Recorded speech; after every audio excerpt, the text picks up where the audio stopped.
Você deve estar acompanhando o que está acontecendo no Supremo Tribunal Federal e esse julgamento da incompetência de Moro para ter julgado Lula, né? Quer dizer, essa decisão do Supremo Tribunal Federal, decisão essa que Fachin tomou de uma maneira surpreendente. Vale recordar que a decisão de Fachin foi em cima de um pedido menor, um pedido que tinha a ver com a redação, foi totalmente surpreendente. Aí Fachin tomou essa decisão e, em vez de enviar para a segunda turma, ele enviou para o plenário. E ontem foi decidido se o plenário deveria votar sobre isso ou se é a segunda turma. E eu vou falar de diversas coisas, quer dizer, essa primeira decisão, o que vão tentar fazer provavelmente ainda, e eu acho que não vão conseguir. Enfim, é um vídeo que vai tratar de diversos assuntos em torno desse julgamento do Supremo Tribunal Federal. Mas é interessante, né, porque a decisão de ontem foi a decisão de levar o que o Fachin tinha decidido para ser votado no plenário e não ser votado na segunda turma. E a fala de Lewandowski foi uma fala clara e evidente, a resposta do ministro Fux. Enfim, olha, a justiça brasileira ela desconsidera as evidências empíricas. É um país que não gosta de evidências empíricas. Né? Lida com a pandemia com médicos que não lidam com evidências empíricas. Né? O presidente não defende evidências empíricas. A justiça é assim. O Lewandowski ontem disse, o ministro Lewandowski disse o seguinte, olha, a gente aqui julga milhares, né? Ele falou assim, eu até vou pedir depois para levantar milhares de habeas corpus, HC. E eu só me recordo de 2 que foram para o plenário, todos 2 tinham a ver com Lula. Ou seja, uma excepcionalidade. Aí o ministro Fux responde, isso é a sua visão. Cara, com relação a fatos, não tem essa coisa de a sua visão, ou é ou não é. Né? O sol nasce todo dia, tal hora, nasce nesse período, tal hora da manhã. Não, é a sua visão, não. Vê lá a hora e pronto, é ou não é. Foi ou não foi para plenário só casos muito específicos. Então é interessante que a resposta do ministro Fux, presidente do Supremo Tribunal Federal, é uma resposta anti-empírica. Né? Quando o ministro Lewandowski fala uma questão de fato e ele responde com a questão de opinião, enfim, isso mostra como funciona a justiça, como é a mentalidade de quem está lá dentro, a mentalidade dos operadores da justiça, né? A mentalidade de um ministro do Supremo. E o que o Fachin vai tentar fazer? Né? No meu entender, ficará evidente que hoje, né, a votação pode se alongar, pode não terminar hoje, mas o Supremo, o plenário do Supremo vai referendar a decisão de Fachin, vai anular tudo e eles vão fazer a tentativa, porque que nem votação na Câmara, no Senado, vai para o plenário, faz um destaque, eles podem votar qualquer coisa, tá? Então, eu acho que Fachin vai tentar o seguinte golpe, né? Golpe no sentido, né, de esperteza, de astúcia, de malandragem, tá?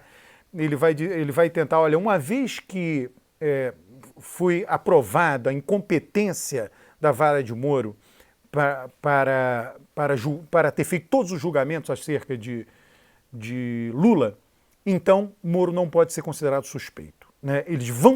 Fachin vai tentar colocar isso em votação. Note-se que na votação de ontem, né, a ministra Carmen Lúcia já deixou claro que não referendaria isto que eu acabei de dizer que a suspeição não vale uma vez que foi aprovada a incompetência. Carmen Lúcia já falou isso. Vários ministros, o próprio ministro Cássio Nunes Marques também disse isso. Olha, a segunda turma já aprovou a suspeição de Moro. Então isso já está consolidado. Mas eu acho que a gente vai ver uma confusão em torno disso. Né? Mas, de novo, a gente vai ver essa confusão, mas a gente verá também a derrota do ministro Fachin nessa confusão. Tá? Aqui cabe uma breve reflexão sobre o porquê de ter um ministro como Fachin nomeado pelo PT, nomeado por Dilma. Quer dizer, a presidente da República, então, Dilma Rousseff, ela não tem obrigação de saber, né, quem é o jurista que vai, quem é o jurista que não vai, né? Isso vem por indicações do mundo jurídico ali em torno dela, do PT, né? E veio a indicação de Fachin. Veio a indicação de Fachin, veio a indicação de Barroso, né? Veio a indicação de Rosa Weber, né? Todos eles foram nomeados por Dilma Rousseff. Fux, né? O que, na minha visão, a esquerda se ilude, é uma grande ilusão da esquerda. Ela olha alguém, antes de ser ministro do Supremo, e diz, olha, esse aí interpreta a lei favorável à esquerda. Ele diz, o Fachin interpreta a lei de modo a favorecer o MST. O Barroso favorece as minorias, LGBT, etc. Então vamos mandar ele para o Supremo. Isso é um equívoco absolutamente brutal da esquerda. Né? Ela acha o seguinte, beleza, vamos mudar o mundo interpretando a lei. Você não muda o mundo interpretando a lei. Você muda o mundo mudando a lei.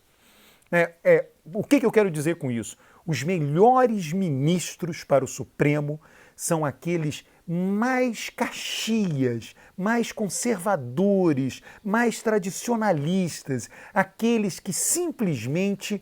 Primeiro, todos interpretam, tá? O que eu vou falar vale essa ressalva. Todos os ministros interpretam. Sem exceção, a gente fala garantista e interpretativista. Não existe garantista, todo mundo interpreta na sua conveniência. O que seriam os melhores ministros? Aqueles que interpretam menos, aqueles que leem a lei e dizem, olha, está escrito isso aqui, isso que está valendo é o que está escrito. São aqueles que você tem mais controle, mais previsibilidade sobre o que eles vão fazer. Qual é a coerência de Fachin? As pessoas dizem, Fachin mudou, ele defendia o MST, agora ele persegue a esquerda. Ele não mudou. Ele continua sendo a mesma figura, um hiperinterpretativista. Antes ele interpretava para adular a esquerda, de tal maneira que fosse nomeado ministro do Supremo, hoje ele interpreta, sei lá por que razão, para adular a direita, enfim, não sei qual o motivo, mas ele continua coerente. O ministro Barroso continua o mesmo jurista de sempre. Ele antes interpretava para um lado, agora interpreta para o outro. Né? É um equívoco das pessoas de esquerda, dos juristas de esquerda, né? Dizerem, vamos colocar, quanto mais tradicional for o jurista, melhor. Quanto mais Caxias, quanto menos ele der asas à sua imaginação para interpretar a lei, e quanto mais ele ficar na lei, se você não gosta da lei, vá lá no Congresso e mude a lei.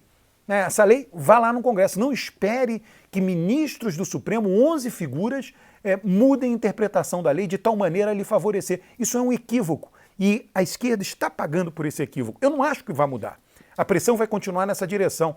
Né? Tem erros que, sei lá, as pessoas não aprendem porque elas têm, sei lá, um piloto automático. Né? Eu estou aqui trazendo para a segurança jurídica do país, para o avanço do país, os melhores ministros do Supremo, daqui para frente, tendem a ser aqueles mais tradicionalistas, no sentido de vale o que está escrito. Se não está escrito, eu não interpreto. O que eu estou chamando a atenção com isso? Ele tem que ser simplesmente uma peça de uma engrenagem. Né? E a engrenagem funciona na base da aplicação da lei tal como está lá escrito. Você viu que o Supremo quase permitiu que Rodrigo Maia disputasse uma nova reeleição do presidente da Câmara, interpretando algo que estava escrito. Qualquer cidadão comum lê. Quer dizer, o direito fica distante do cidadão comum, incompreensível do cidadão comum. O cidadão comum lê a Constituição e diz, olha, o presidente da Câmara só pode ser reeleito quando tem mudança de legislatura. Aí o Supremo diz, não, vamos interpretar isso, vamos dizer que ele pode ser reeleito mais de uma vez. Você não entende nada, não tem segurança jurídica. Por quê? Interpretação, interpretação, interpretação. Fachin fazia isso antes de ser ministro Supremo. Fux fazia isso antes de ser ministro Supremo. Barroso fazia isso e foi o que seduziu a esquerda a colocá-los lá. Vamos fazer, a lei é injusta contra o povo, a lei é injusta contra os mais pobres. Então vamos colocar lá dentro ministros que vão interpretar a lei a favor dos mais pobres. Está aí o que está acontecendo. Eles são vitalícios, né? Podem renunciar a qualquer momento, mas só saem aos 75 anos de idade, eles não podem ser movidos do cargo e eles continuam interpretando, porque é um padrão de comportamento. O melhor padrão de comportamento é daquele juiz que não interpreta. Esse é o melhor padrão de comportamento para previsibilidade jurídica. Você está insatisfeito que a lei não interpretada é ruim para o povo? Vai lá e pressiona o Congresso para mudar a lei. É pela política e não por meio do judiciário que você melhora a aplicação ou, enfim, a lei no Brasil. Né? Não adianta, é uma visão autoritária essa. Vamos colocar ministros que estão do nosso lado para que eles interpretem a lei para o nosso lado e mude o mundo de cima para baixo. Né? O mundo tem que mudar de baixo para cima, com a sociedade pressionando seus representantes para mudanças legislativas. E nós temos que querer que a justiça nada mais seja do que um árbitro dos conflitos baseados na letra da lei. Só que a esquerda não aprende isso. Um grande abraço, inscreva-se no canal, curta o vídeo, comente os vídeos.